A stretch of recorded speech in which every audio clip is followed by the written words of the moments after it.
नमस्कार प्रणाम भोजपुरिया भैया लोग और सब बताई कैसे बानी रुआ सब है। उम्मीद करता नहीं रुआ सब ठीक ठाक होखा भैया और हमहू ठीक बानी। तो स्वागत बाटे आप सबके राइटर विजय बागी के चैनल पर। और आज उपस्थित बानी भैया रुआ सबके बीच में लेके भोजपुरी में विरह गीत। एकरा के मेल चाहे फीमेल केहू भी गा सकत हटे नया म्यूजिक बनवा के। मस्त मीटर बाटे भैया, अगर बढ़िया से गायकी कर देता नहीं तो गाना 100% दिल के छू जाई भैया। तो चलिए देर न करते हुए मैटर के शुरुआत कइल जा कि आखिर ये गीत के कैसे गावे के बा, का एकर धुन बा, का लय बा। लेकिन वीडियो स्टार्ट कर से पहले भी एगो बात बतावल चाहब।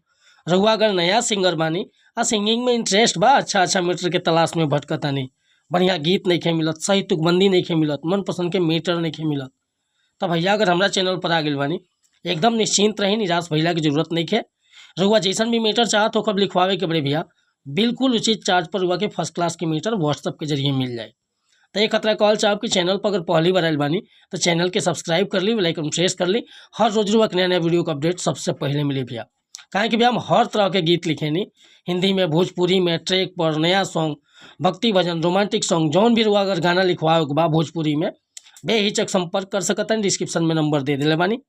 आज के मीटर देखिए कैसे बाटे। एगो औरतिया नैनुहर दुल्हन बिया, ओकर पति परदेश वालन का कहती अपना पति से, अरे न चाही झुमका झुलनिया सजनिया पिया प्यार बिना तरह से, कि न चाही झुमका झुलनिया सजनिया पिया प्यार बिना तरह से, प्यार बिना तरह से हो, प्यार बिना तरह से, प्यार बिना तरह से सैया, प्यार बिना तर से, झारे ले नौकरिया सब तिनिया सजनिया पिया प्यार बिना तर से, कि ना चाही झुमका झुलनिया सजनिया पिया प्यार बिना तर से।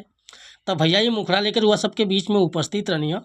अगर ये मुखड़ा रुआ पसंद बा, फूल गीत लिखवावे के चाहता नहीं तो बेहिचक हमारा कॉन्टैक्ट नंबर पर संपर्क कर सकीले। कॉन्टैक्ट नंबर बाटे 8874473128।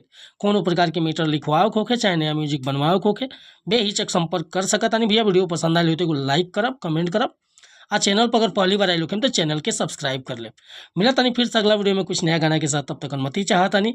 नमस्कार प्रणाम धन्यवाद भैया। जय हिंद, जय भारत, जय भोजपुरी समाज।